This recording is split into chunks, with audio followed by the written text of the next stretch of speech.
John K. Herr. Major John K. Herr was renowned for being a passionate defender of horses in modern warfare. Born October 1st, 1878, Herr's career spanned an era when the U.S. Army was transitioning from sabers and saddles to mechanized infantry and war tanks. By the late 1930s, as technology gradually began reshaping the military doctrine, Herr, almost alone, stood arguing that the cavalry still had an important role to play. At the time, officers like Adna R. Chaffee Jr., also known as the father of armored forces, assumed Herr was stubbornly clinging to tradition when the world was already moving on. But Herr was relentless. He tried convincing the government that the horse provided speed, flexibility, and mobility in terrains where vehicles bogged down, like in the jungles, mountains, and rough countryside. His convincing argument was met with a brick wall. An opportunity soon presented itself as the Pacific War raged on. To prove his theory, he cited the famous Philippine Scouts when Japan struck the Philippines on December 8, 1941. 26th Cavalry Regiment, also known as the Philippine Scouts, composed of brave men trained in the spirit of his doctrine to battle against armored forces, infantry, and aircraft. They marched off to the Philippines to fight in one of the most dramatic battles of the war, and they executed what is often called the last cavalry charge in U.S. military history at Morong, Bataan. They fought off the Japanese troops with rifles, pistols, and sabers, delaying their plans to invade. Even though they could not successfully send the Japanese back, they bought the American and Filipino troops more time to regroup, gather up supplies, and join in the war. However, his references were met with some disapproval, particularly from Army Chief of Staff George C. Marshall, who viewed Herr's obsession with cavalry as weakening the U.S. preparedness for mechanized warfare. He was harshly referred to as the man who lost it all for the institution of the U.S. cavalry, in the words of General Robert W. Grow. Many of his opponents pointed out how Germany's Blitzkrieg, a German military tactic that employed combined arms, swept swiftly across Europe with tanks and aircraft, while the U.S. lagged in armored doctrine. But did he deserve such a severe verdict? This was a man whose tactics and doctrines bravely repelled the Japanese. Recently, some historians have begun to argue in his favor. Considerable evidence hints at Herr's plan to bridge the gap between mounted and mechanized forces with emphasis on mobility and adaptability. Eventually, he was defeated by the enemies of the horse cavalry and forced to retire.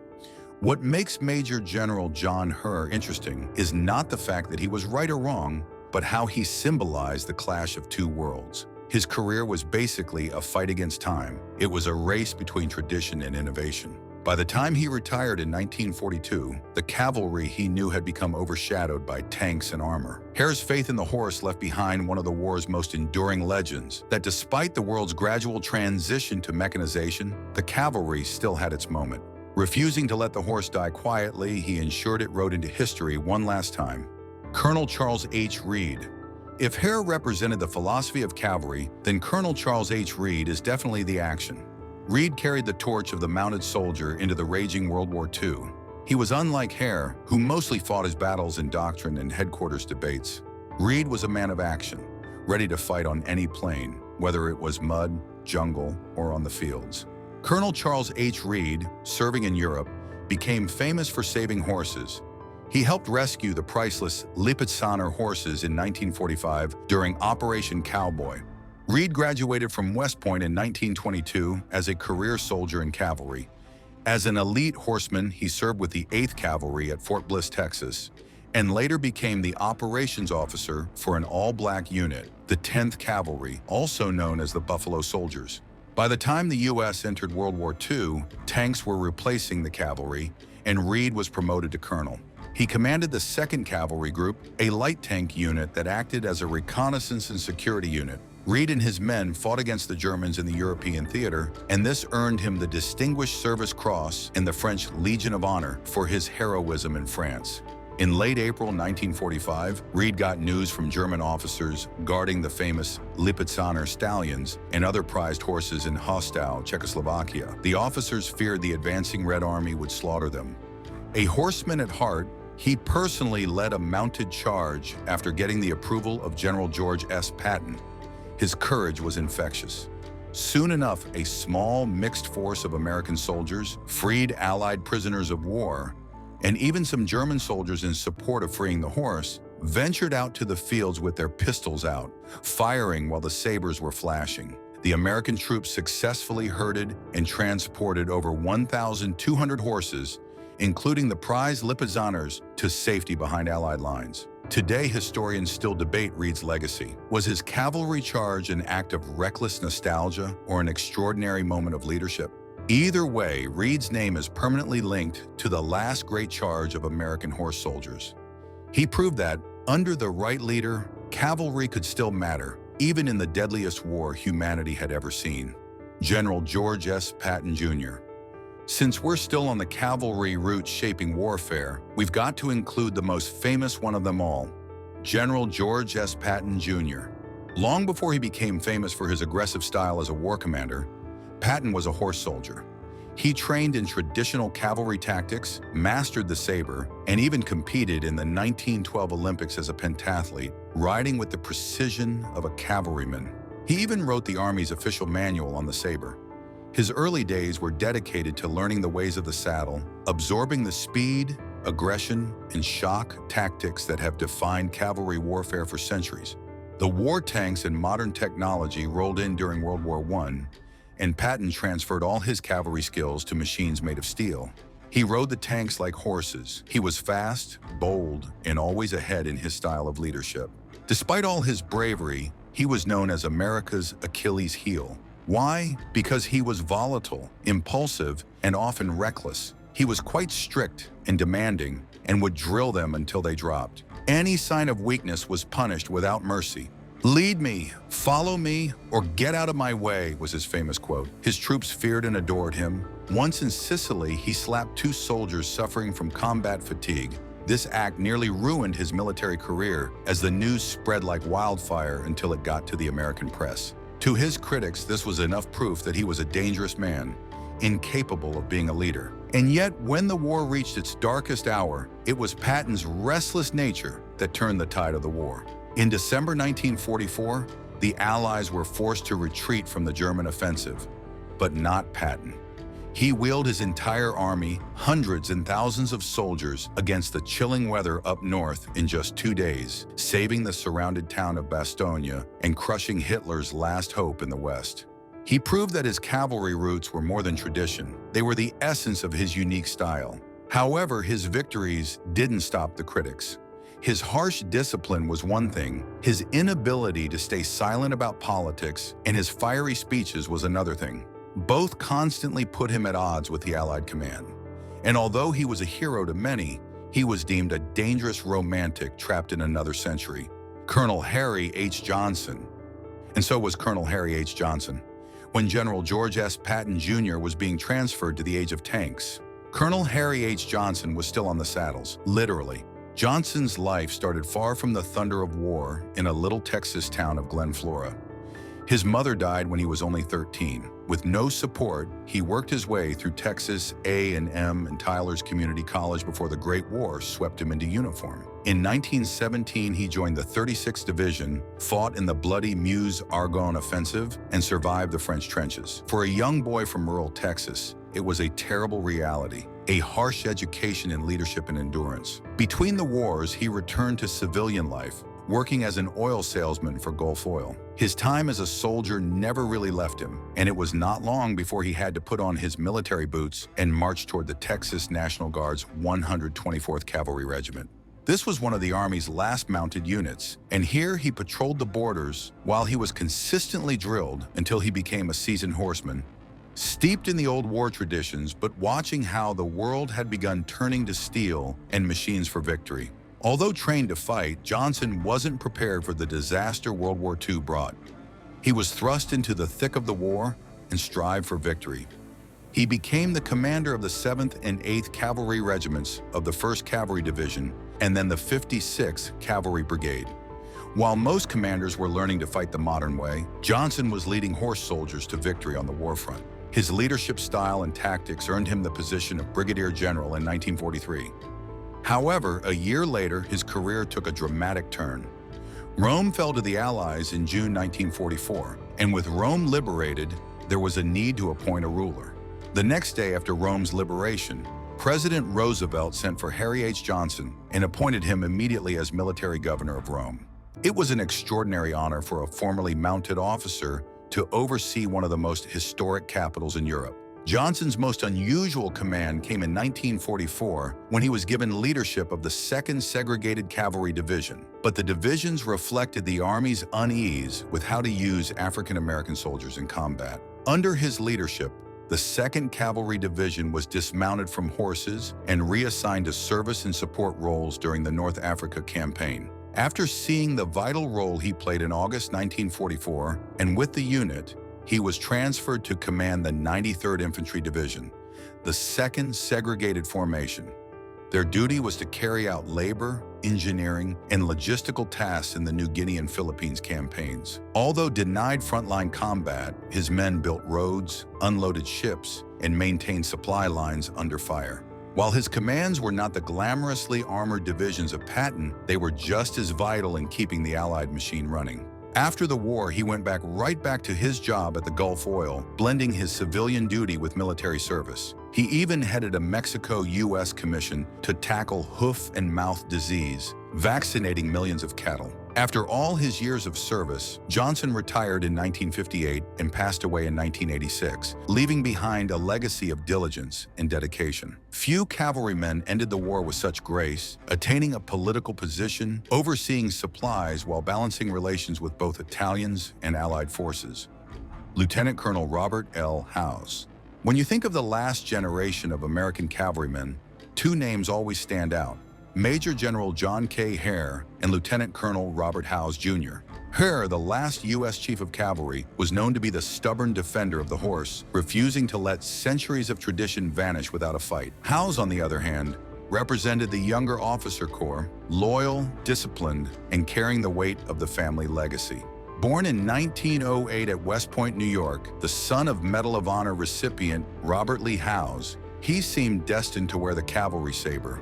He graduated from West Point in 1930, a fourth-generation officer, just as the U.S. Army was phasing out horses in favor of machines. With Herr disappointed and retired, the cavalry was dropped for a more mechanized method. However, Howze carried the cavalry spirit into the new era. One of the most unique aspects of his command was his command of mechanized cavalry in Europe. His units were often assigned duties far ahead of the main Allied troops. In many cases, his squadrons were among the first nationals to see towns liberated.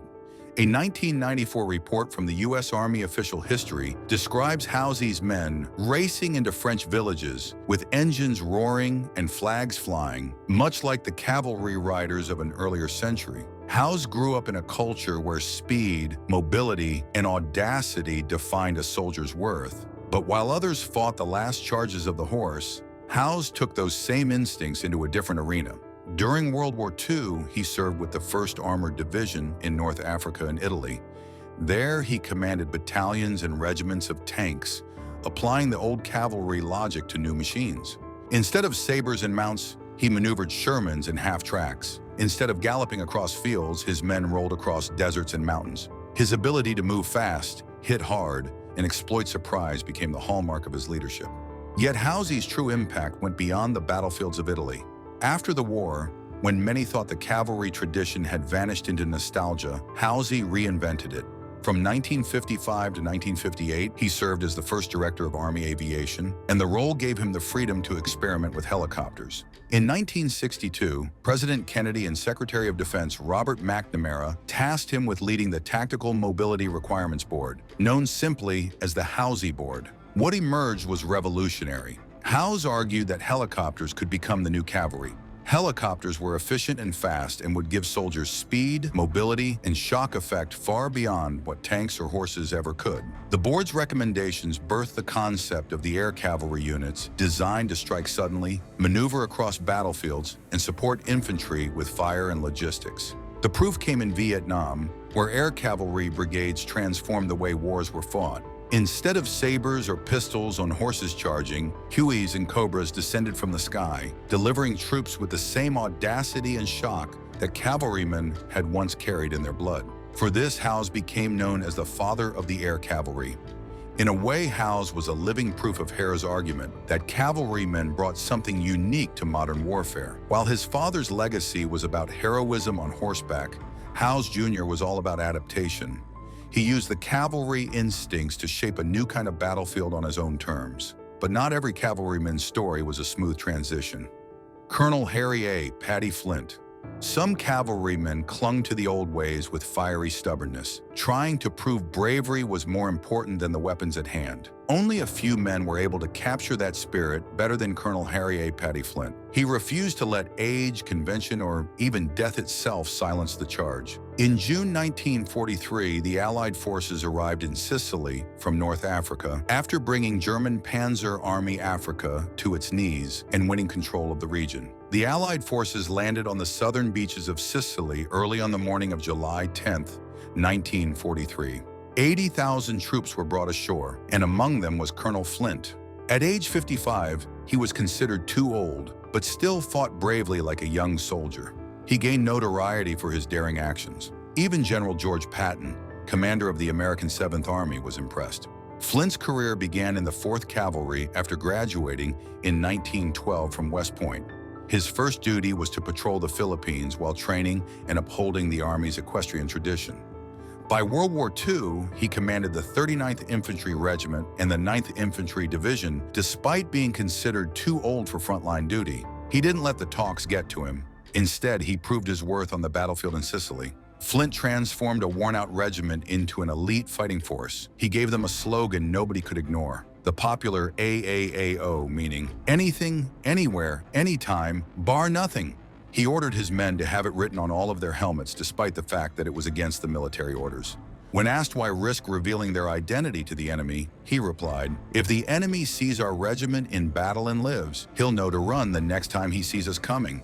In a letter to his wife Beatrice, written on June 17, 1944, he wrote prophetically, "Paddy is in and took a town. He expects to be killed and probably will be."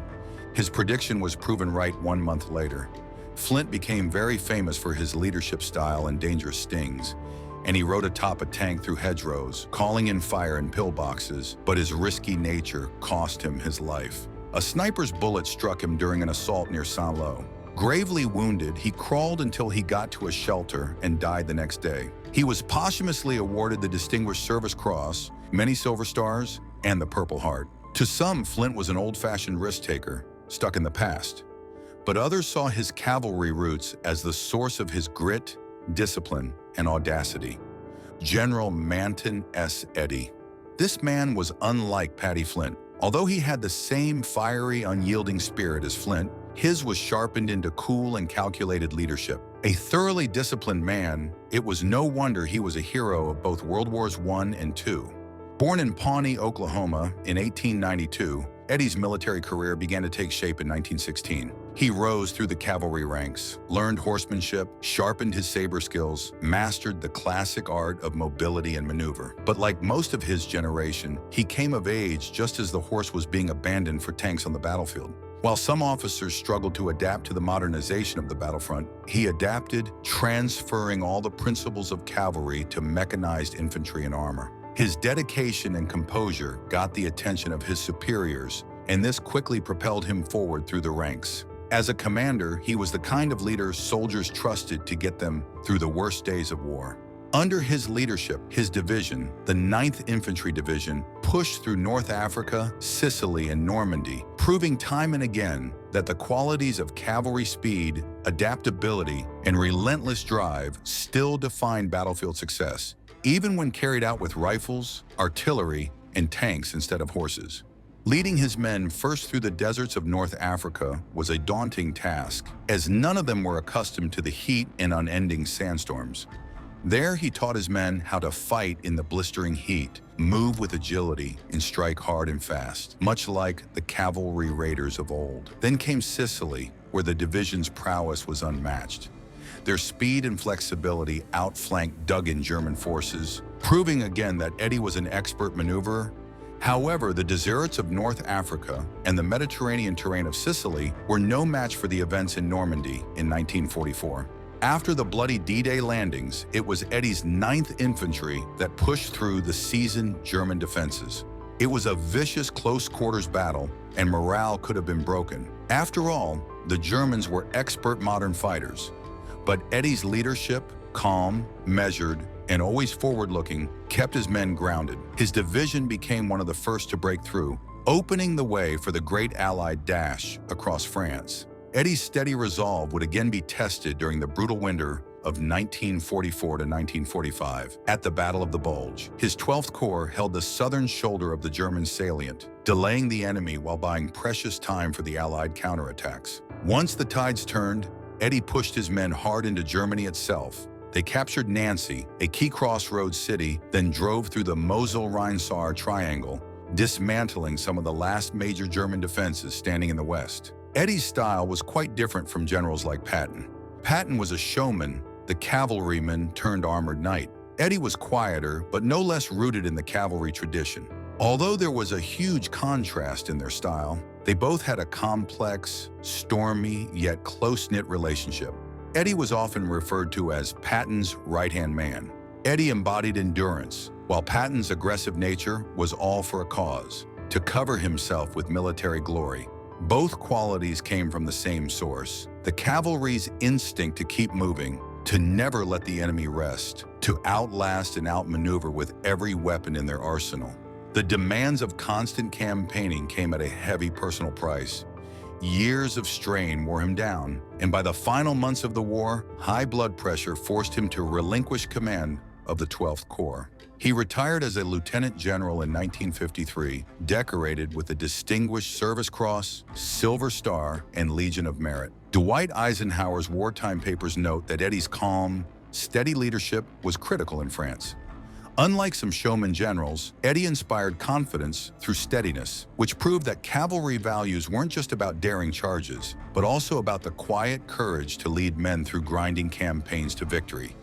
And yet, not every hero dreamt of leading thousands of soldiers to victory. Charles H. Coolidge.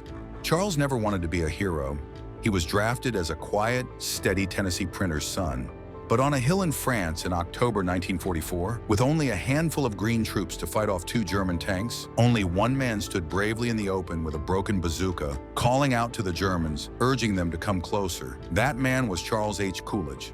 Before his most famous act of bravery, he served as a technical sergeant and a machine gun section leader in Company M, 141st Infantry Regiment. His division fought in North Africa and was the first American combat division to land on the European continent, participating in the invasion of Italy at Salerno. He was also part of the troops fighting at the Rapido River and Anzio, where he earned a Silver Star for his actions. In late October 1944, his unit was positioned in France. It was a 4-day attack at Hill 623, east of Belmont-sur-Bouton, in the Vosges Mountains in France. The enemy infantrymen, plus 2 tanks using grenades, were closing.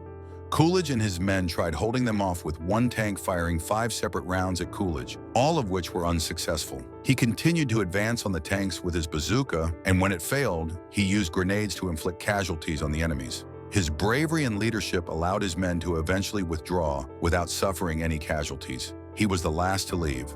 In recognition of his extraordinary bravery in battle, Coolidge received the Medal of Honor from Lieutenant General Wade H. Heislip in a ceremony held at an airfield near Dornstadt, Germany, on June 18, 1945, according to the Congressional Medal of Honor Society. The ceremony at Dornstadt was more than just a formal recognition. It was a testament to Coolidge's steady courage. By the time he stood on the field ready to receive his award, the war in Europe was already winding down. The guns were beginning to go silent, and the world had begun to reckon with both the destruction and heroism that defined the war. For Coolidge, the Medal of Honor wasn't the end of his service.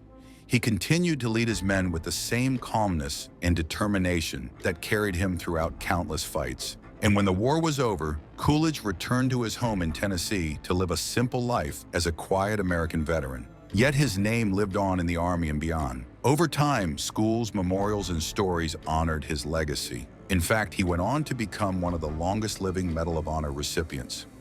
Lieutenant Colonel Bruce C. Clark, General Dwight D. Eisenhower once said, "The Army has had 2 great trainers, von Steube and Bruce Clark.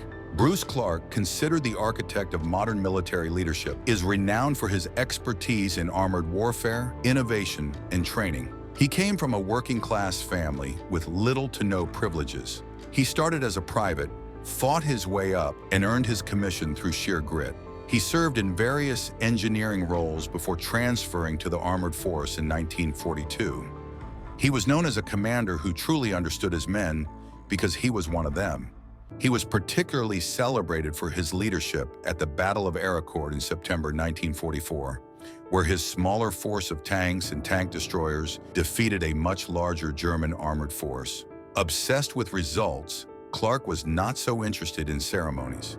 His defining moment came in December 1944 during the Battle of the Bulge. The Germans had launched a surprisingly massive offensive through the Ardennes, hoping to disrupt the Allied lines and force a negotiation on their terms. The small Belgian town of Saint-Vith became one of the most critical points on the map. If it fell quickly, it'd split open the northern shoulder of the Allied line, rolling towards Antwerp and cutting off supplies to hundreds of thousands of soldiers. Clark was then commanding Combat Command B of the 7th Armored Division. His task was to hold Saint-Vith, but his forces were outnumbered, outgunned, and with few resources, they were facing some of Germany's most experienced units. Instead of panicking or pondering how to surrender, Clark went straight to improvising. Using mobile defense tactics, he organized his men into a flexible web of resistance. Instead of holding grounds regularly, they struck, fell back, regrouped, and struck again. This went on for 6 days, and they succeeded, confusing the enemy while buying precious time against overwhelming odds. The U.S. Army Center of Military History credits Clark with organizing the defense of Saint-Vith. The delay gave reinforcements time to arrive, and slowly the German offensive began to lose momentum. This impressive form of defense was argued to be as important as the better-known defense of Bastogne. The Allied defense, famous 101st Airborne Division, saw American paratroopers encircled by German forces, but refused to surrender, and their resilience became a symbol of Allied determination, just like the equally critical stand at Saint-Vith. Nevertheless, Clark went on to rise through the ranks, eventually retiring as a 4-star general, a master strategist, turning the tides with brains instead of bravado. Major General Hobart R. Gay.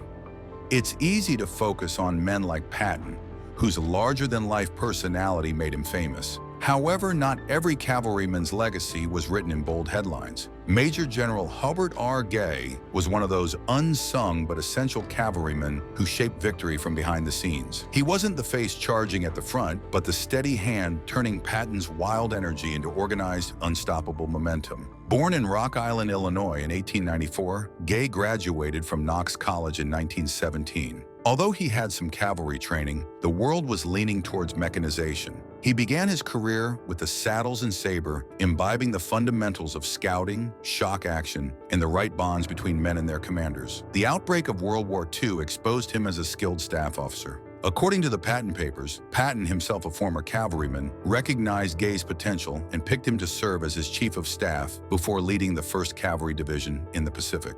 Patton was a very demanding commander and needed officers who could keep pace with his relentless drive. Gay proved to be a perfect fit. Throughout the war campaign all over the continents from North Africa, Sicily, and into Europe, Gay was the man behind the curtain of Patton's armored thrusts. While Patton commanded the war front with fire and fury, Gay worked in the shadows, making sure the massive machinery of war kept up with the pace while handling logistics and communications. He converted Patton's cavalry's inspired aggressive nature into actionable orders, ensuring their men could punch deep into the enemy's territory without collapsing from overstretch. In December 1994, during the Battle of the Bulge, the German forces were desperate to gain ground, and so they launched a counteroffensive. Patton and Gay were prepared. They had orchestrated one of the famous maneuvers of World War II. Within days, the Third Army pivoted 90 degrees, racing north in the freezing weather conditions. Eventually, they succeeded in relieving the besieged paratroopers at Bastogne. They were fast, unexpected, and delivered a huge blow to the enemy. Gay's ability to organize such a rapid redeployment under pressure was a direct reflection of his character and dedication to the Allied cause. He became Patton's most trusted lieutenant, not because he mirrored Patton's fire, but because he balanced it. He brought order not just to Patton's chaos, but to the war as well. General John Sedgwick. They couldn't hit an elephant at this distance. These were the last words of General John Sedgwick before he was struck down by a sniper's bullet to the head. His words were a response to his men's warnings to take cover from Confederate sharpshooters during the Battle of Spotsylvania Courthouse on the 9th of May, 1864. His almost mythical end became one of the famous and tragic reminders of a soldier's courage under fire. Born in Connecticut in 1813, John Sedgwick graduated from West Point just in time to see action in the Seminole Wars and also the Mexican-American War. Like many officers of his generation, bravery and discipline were foremost. These two would later shape his leadership during the Civil War, where he became one of the Union Army's most respected corps commanders. He became a brigadier general at the beginning of the Civil War and led a division at Antietam. There he was seriously wounded and was sent to recuperate. He returned to duty in 1863 and was placed in command of the 6th Corps, a massive fighting force that often held the line when other units faltered. He led them at Chancellorsville and Gettysburg. By the Overland Campaign, he was already the Army's highest-ranking officer, only after Meade. His men, loyal and brave, affectionately nicknamed him Uncle John, a testament to the trust and confidence he inspired. He was calm and steady, much like Hobart Gay. However, after a severe march, the 6th Corps arrived at Spotsylvania on the afternoon of May 8th. After dark, it took its place in the center of the Union line, with its right flank resting on the Brock Road. The 5th Corps took its place to the right, and eventually the 2nd Corps extended to the left. Sedgwick established his headquarters approximately 100 feet from this spot. Meanwhile, the Confederate sharpshooters were prepared and spent the next morning sending bullets flying around the area, wounding, amongst others, General William Morris. Seeing the danger and moving without caution, his men warned him to take cover. Sedgwick's response became his famous last words as a sharpshooter's bullet came crashing into his skull just below his left eye. General Jonathan M. Wainwright. If there was a man who embodied the suffering and the endurance of World War II, it would be General Jonathan M. Wainwright. Nicknamed Skinny due to his lean frame, Wainwright was a career cavalry officer. Graduating from West Point in 1906, Wainwright began active duty in horse cavalry, mastering the traditions of maneuver, speed, and leadership in the saddle. Although, like most of his peers, he made a late transition into mechanized roles, he never lost the values forged on horseback. When World War II erupted in the Pacific, Wainwright was stationed in the Philippines. After General Douglas was ordered to evacuate in March 1942, command of U.S. and Filipino forces fell to Wainwright. It was an impossible task. There were few resources, his men were starving, they were outnumbered and battered by relentless assaults. Yet Wainwright was a firm believer in fighting until there's nothing more to give.